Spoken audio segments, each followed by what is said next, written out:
तो वहीं देहरादून की अगर बात की जाए तो यहाँ पर सीएम धामी ने नीरज चोपड़ा को बधाई दी है और बजरंग पुनिया को भी उन्होंने बधाई दी है। तो सीएम ने तारीफ करते हुए दोनों खिलाड़ियों के उज्जवल भविष्य की कामना की। सीएम धामी दोनों खिलाड़ियों ने देश का नाम रोशन किया है, सीएम धामी ने कहा है। और साथ ही ये भी कहा कि जैवलिन थ्रो में नीरज ने जो गोल्ड जीता है और देश का नाम रोशन किया है, उसे कभी भी भारत भुला नहीं सकता। तो देखिए किस तरीके से सीएम धामी की तरफ से बधाई दी गई है, क्योंकि जैवलिन थ्रो में नीरज ने गोल्ड भारत के नाम किया है।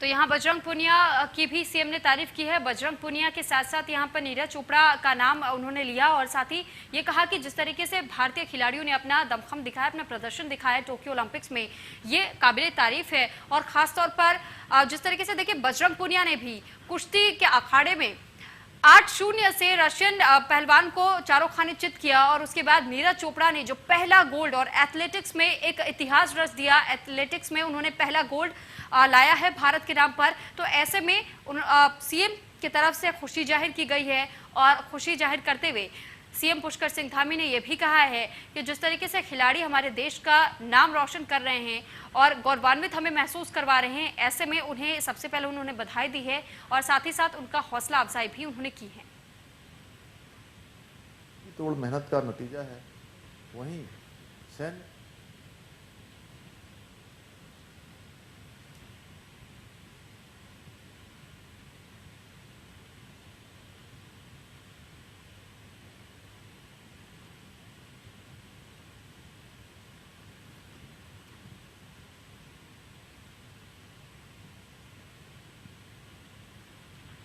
तो आपको ये सीधी तस्वीरें हम इस वक्त आगरा से दिखा रहे हैं, जहां पर देखिए सीएम योगी आदित्यनाथ और जेपी नड्डा साथ में मौजूद नजर आ रहे हैं। तो देखिए यूपी में आज बीजेपी अध्यक्ष जेपी नड्डा का दूसरा और आखिरी दिन यहां दौरे का बताया जा रहा है। दरअसल 2 दिवसीय दौरे पर यूपी आए हुए थे जेपी नड्डा और आज उनका दूसरा और आखिरी दिन इस दौरे का बताया जा रहा है, जिसके तहत अब वो आगरा पहुंच चुके हैं। और आगरा में जेपी नड्डा के साथ में यहाँ पर सीएम योगी आदित्यनाथ को भी आप इस तस्वीरों में देख सकते हैं। और अब धीरे धीरे ये जो सिलसिला है कार्यक्रमों का, तो ये अब आगे बढ़ता चला जा रहा है। और ऐसे में जो तमाम बैठकों का दौर जो आयोजन होना है, तो ऐसे में उन बैठकों में शिरकत करेंगे। सबसे पहले वो होटल जाएंगे, यहाँ पर भी एक आध नेताओं से वो मुलाकात करेंगे।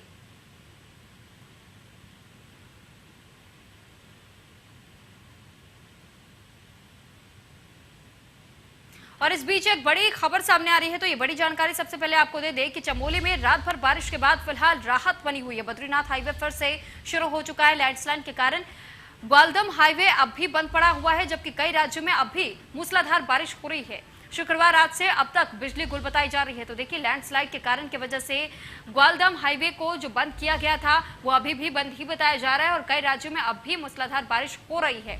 तो लगातार उत्तराखंड की जो मुश्किलें हैं बारिश की वजह से वो कम होने का नाम नहीं ले रही है। और शुक्रवार रात से कई ऐसे इलाके हैं जहां पर बिजली गुल बताई जा रही है, इसका कोई निस्तारण नहीं हो पाया। फिलहाल चमोली से जानकारी आपको दे रहे हैं, जहां पर राहत फिलहाल लोगों को मिलती हुई बारिश से नजर नहीं आ रही है। तो बद्रीनाथ हाईवे एक बार फिर से शुरू किया गया है। लैंडस्लाइड के कारण ग्वालदम हाईवे अभी भी बंद बताया जा रहा है। कई राज्यों में अभी भी मूसलाधार बारिश जारी है और मूसलाधार बारिश होने की वजह से कई ऐसे इलाके बताए जा रहे हैं जहां पर जल जमाव की स्थिति बनी हुई है। लोग फंसे हुए हैं अपने अपने घरों में, या तो उन्हें कैद होने पर मजबूर होना पड़ रहा है, नहीं तो कई जगह से ऐसी तस्वीरें भी सामने आई है जहां पर लैंडस्लाइड होने की वजह से जो पूरा मलबा है वो मलबा रास्ते पर बिखर गया है। एक गांव से दूसरे गांव का संपर्क टूटा है, एक गांव से शहरों तक का संपर्क टूट गया है। जो मुख्य मार्ग है, मुख्य मार्गों पर भी इसी तरीके का प्रभाव, इसी तरीके का असर देखने को मिल रहा है, क्योंकि लैंडस्लाइड की वजह से जब पहाड़ दरक रही हैं, पहाड़ों से भारी भारी पत्थर गिर रहे हैं, तो वो रास्तों को ब्लॉक कर दे रहे हैं, जिसकी वजह से काफी समय लग जाता है उन रास्तों को साफ करने में और एक बार फिर से आवागमन शुरू करने में। तो ऐसे में खासा दिक्कतों का सामना यहाँ पर लोगों को करना पड़ रहा है। बद्रीनाथ हाईवे की भी अगर बात की जाए तो देखिए लंबे समय से वो भी बंद पड़ा हुआ था, क्योंकि लैंडस्लाइड की वजह से भूस्खलन जिस तरीके से हो रहा है उसके मलबे की वजह से वो जो मार्ग बताया जा रहा था वो रास्ता बंद हो चुका था, लेकिन अब फिलहाल में उस रास्ते को खोल दिया गया है। लेकिन शुक्रवार रात से अभी भी कई इलाके ऐसे बताए जा रहे हैं जहां पर बिजली गुल है, लेकिन अभी तक रविवार का दिन हो गया, लेकिन अभी तक कोई वहां पर बिजली की व्यवस्था नहीं हो पाई है।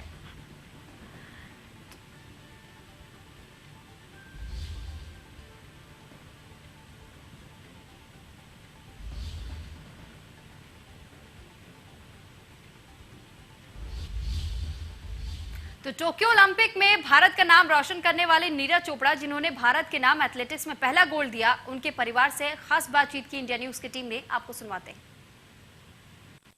जी बिल्कुल, देखो लॉकडाउन था तो उस टाइम मैं मानता हूँ कि सबसे बड़ा जो एक हमारे हमारे लिए ठीक रहा है वो जो हमारा कैंप चल रहा था।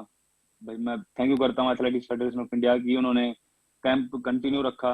वो हमारे लिए काफी हेल्पफुल था, क्योंकि अगर हम घर पे चले जाते तो हमारी ट्रेनिंग बिल्कुल बंद हो जाती थी गाँव में, और घर पे ऐसा ट्रेनिंग का माहौल नहीं था। हाँ, थोड़ा सा बीच में जब फुल लॉकडाउन हुआ था तब थोड़ी प्रॉब्लम हुई थी, लेकिन अ, हमारी ट्रेनिंग स्टार्ट हो गई थी कुछ दिन बाद, और हमारी ट्रेनिंग कंटिन्यू चलती रही। हमको बाहर जाना अलाउड नहीं था, किसी को बाहर से अंदर आना अलाउड नहीं था। तो प्रॉपर जो ओलंपिक एथलीट थे उनकी ट्रेनिंग चलती रही फिर अच्छे से। इंजरी तो देखो जी, एक खिलाड़ी की लाइफ का एक हिस्सा है, और थोड़ा सा मुश्किल होता है उस टाइम पे मानना, लेकिन वही था कि हम उसको बदल नहीं सकते। वो अपना टाइम लेगी, जो जब जितना रिकवर होने में उसको टाइम चाहिए। तो बस कोशिश यही की थी कि बस अपना इसका अच्छे से रिहैब करूं, और अपना आने वाले जो भी कॉम्पिटिशन है, जो भी मेरे गेम्स हैं, उन पे फोकस रखूं, और जो जितना अभी मैं अपने आप को प्रिपेयर कर सकता हूं अभी से स्टार्ट कर दूं, क्योंकि वही मेरे पास टाइम था कि मैं कितने अच्छे से कम बैक कर दूं। और काफी अच्छा कम बैक हुआ था इंजरी के बाद, और मैं सभी का थैंक यू करता हूं कि भाई मेरी इंजरी की जो मतलब सर्जरी हुई थी वो सक्सेसफुल थी। दिन साहब पारदी वाला डॉक्टर जी ने मेरी सर्जरी की थी, और उस टाइम सभी का अपने साइट ऑफ फेडरेशन और स्पॉन्सर मेरे जो जेएसडब्ल्यू स्पोर्ट्स भी है, तो सभी का साथ रहा था उस टाइम पे कि ये एक टीम वर्क था, सभी ने साथ दिया। और मैं किसी भी लेवल पे खेला नहीं था, और बिल्कुल जीरो रिजल्ट था उस टाइम पे, और बस फिर भी कहीं ना कहीं मन में ये था कि हाँ बस ये स्पोर्ट्स करना है और इसके लिए हार्ड वर्क करना है। तो काफी टाइम लगा रिजल्ट आने में, लेकिन हाँ वो अच्छा रिजल्ट आया। हाँ जी बिल्कुल। वो एक खास मैच में बोला एक छोटा मेरा साथ में लगा एथलेटिक्स में, तो और मुझे लगता है कि ये गोल्ड के साथ आया है, तो एक बहुत ही एक चेंज है, बहुत बड़ा चेंज है ये। मेरे लिए तो है ही है, पर शायद इंडियन स्पोर्ट्स इंडियन एथलेटिक्स के लिए और खासकर जेवलिन के लिए बहुत बड़ा चेंज है। तो मेरे हिसाब से काफी और बच्चे जो करना चाहते हैं उनको काफी इस चीज से हेल्प मिलेगी, इस मेडल से। आखिर बस मुझे मतलब कल वही दिमाग में आया कि उनका एक सपना था क्या, क्योंकि देखो उनका जो भी अपने इंडियन स्पोर्ट्स के लिए, इंडियन एथलेटिक्स के लिए जितनी उन्होंने मेहनत की और जो उनका योगदान रहा है वो बहुत ही बड़ा रहा है। और उनका भी एक सपना था कि कोई इंडिया से गोल्ड जीते और राष्ट्रगान बजे, तो वो पूरा हुआ। और लेकिन आज वो हमारे बीच में नहीं है, पर मुझे ये लगता है कि जो भी है जहाँ पे भी है वो आज देख रहे होंगे तो प्राउड फील कर रहे होंगे, और ये उनका भी सपना था, तो बहुत उनको प्राउड फील होता है सच में, अगर वैसे देख पाते और मैं उनके पास जा पाता तो। बिल्कुल उनको भी, और साथ में जो हमारे एथलीट पीटी उषा जी हैं जिनसे जिनका मेडल रह गया था ओलंपिक में, तो बस उनकी मेहनत थी और उनका भी एक सपना था। तो मुझे लगता है उनका भी एक सपना पूरा हुआ है। तो आपने अभी सुना नीरज चोपड़ा को कि उनका संघर्ष भरा जीवन कैसे रहा और उन्होंने संघर्ष भरे जीवन को किस तरीके से अपनी सफलता में बदला। तो अब आपको ये भी दिखाते हैं कि उनके परिवार का इस पर क्या कुछ कहना है। शरारती थे, मौज मस्ती के थे, कभी टेंशन लेने का नहीं था, कभी किसी के रोले रब्दे का नहीं था। मौज मस्ती का जाकत है। अच्छा, हमेशा मतलब मौज मस्ती में रहते थे। हाँ, हमेशा रहता था। मतलब तो कोई टेंशन नहीं किसी चीज नहीं, किसी चीज की टेंशन नहीं। जो इसका चाचा था उसका ज्यादा लाडला का, तो थोड़ा सा भारी हो गया था, इसने जिम में छोड़ दिया था कि भाई अपना शरीर बना लेगा सही। तो इन्हें फिर ठीक लगा, ये पानीपत छोड़ दिया स्टेडियम में। वहाँ फिर इसके खिलाड़ी दोस्त ये मिल गए, इनके साथ खेलने लग गया, तो इसका शरीर ठीक लग गया और उसकी खेल में प्रैक्टिस अच्छी लगी, तो वहाँ इसका मन लग गया। और जी 4 बजे से और 10 बजे लग, तो उसका खाना पीना नहाना धोना प्रैक्टिस सारी चीज उसके में ही सारा करके 4 8 का तो सुबह का था और 4 घंटे का शाम का था। तकरीबन 8 घंटे दिन में हाँ जी, वो प्रैक्टिस करते थे। हाँ जी, 8 घंटे। मैं राहुल गौतम, पानीपत से इंडिया न्यूज के लिए। तो आपको अब वो भी सुनवाते हैं कि क्या कुछ कहा है नीरज चोपड़ा के पिता ने।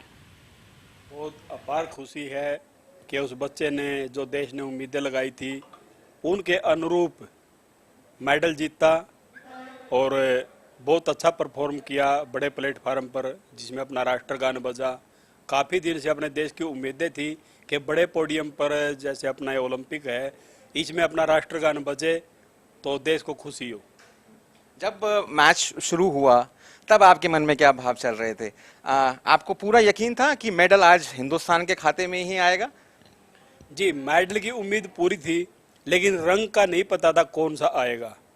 और रंग बेटर हुआ है, परमात्मा आज जो भगवान ने उसके ऊपर कृपा की है बच्चे पर और हमारे पूरे देश के ऊपर, तो हम परमात्मा का शुक्रगुजार हैं हम लोग कि काफ़ी बढ़िया आज अपने देश के लिए हुआ है। सतीश जी, आप पिता हैं, कामयाबी तो सब देख रहे हैं, लेकिन इसके पीछे का जो स्ट्रगल है, जो मेहनत है उनकी, उसके बारे में थोड़ा बताइए। कितना बजे उठते थे, कितने घंटे दौड़ते थे, किस तरीके की प्रैक्टिस करते थे?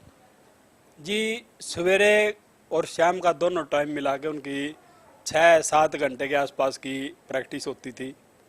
बीच में 2-3 घंटे का इसका रेस्ट होता था। जैसे अपना 11 बजे लग प्रैक्टिस की, 2-2:30 बजे तक उसको थोड़ा रेस्ट करना होता था, नहा धोकर खाना खुड़ा खा कर। उसके मतलब पहले भी और बाद में भी 3-3 या 4-4 साढ़े 3-3 घंटे वो प्रैक्टिस को देता था। अच्छा, एक बात और बताइएगा। अब का है, प्रधानमंत्री ने उनको बधाई दी, पूरा देश उनको बधाई दे रहा है। हाँ, बचपन में वो कैसे थे? पढ़ाई लिखाई में होशियार थे, तेज से, या फिर खेल कूद में उनका ज्यादा मन रमता था? पढ़ाई में ठीक थे, ना तो ज़्यादा लूज थे, बाकी ठीक थे, मीडियम हिसाब से थे। और खेल में उनका मन हमेशा ज़्यादा रहता था। हाँ, बताइए, आप कुछ कह रहे थे। दरअसल मैं ना रोज एक मोटिवेशनल कोट लगाता हूँ और स्पेशली ना वो टारगेट करके लगाता हूँ मैं किसी भी चीज़ को। आज का जो मैंने आज मैंने सवेरे जो स्टेटस लगाया था वह बहुत कुछ सोच समझ कर लगाया था, उसकी तैयारियों को देखते हुए। गए जो डूब किनारों से तो अलविदा यारो, गर उभर गए तो पूरा समंदर समेट देंगे हम। मैं राहुल गौतम, दिल्ली से, पानीपत से, इंडिया न्यूज के लिए। तो फिलहाल देवभूमि लाइव में मेरे साथ इतना ही। आप बने रहिए इंटर न्यूज के साथ। नमस्कार।